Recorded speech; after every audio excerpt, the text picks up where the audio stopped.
তোমার বউকে বসিয়ে দাও পুজো করতে।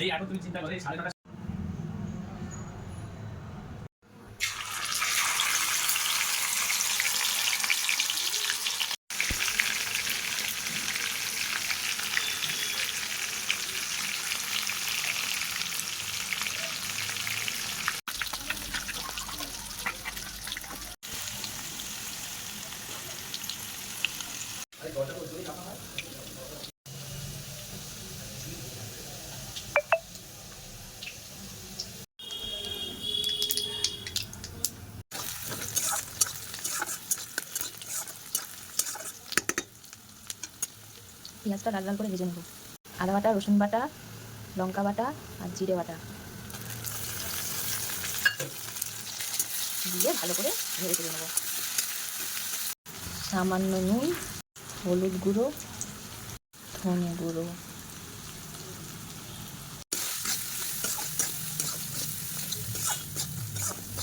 অ্যাড করেছি কাশ্মীরি লঙ্কার গুঁড়ো দিয়ে ভালো করে নেড়ে চেড়ে নিতে হবে। মশলা বাটিটা আছে, তার মধ্যে একটু সামান্য জল দিয়ে গ্যাসের ফ্লেমটাকে একটু জোরে করে সেই জলটা দিয়ে দেবেন।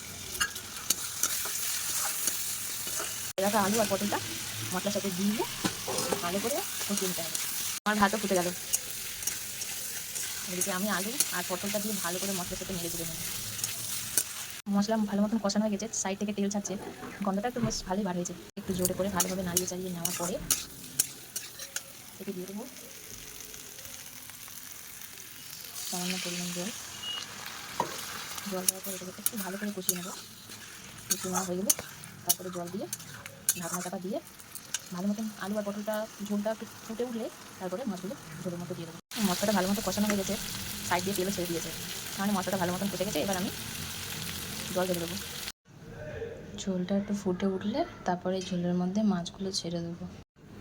ঢাকনা চাপা দিয়ে ঝোলটা ফুটে উঠলে মাছগুলো দিয়ে দেবো। ঝোলটা ফুটে গেছে, এর মাছগুলো ছেড়ে দেবো।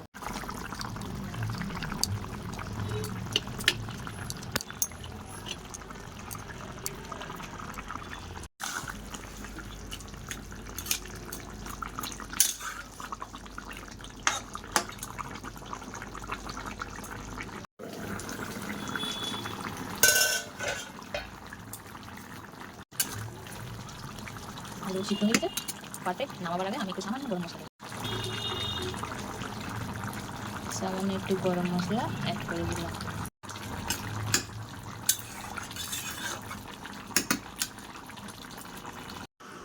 তৈরি রুই মাছ আলু আর পটল দিয়ে।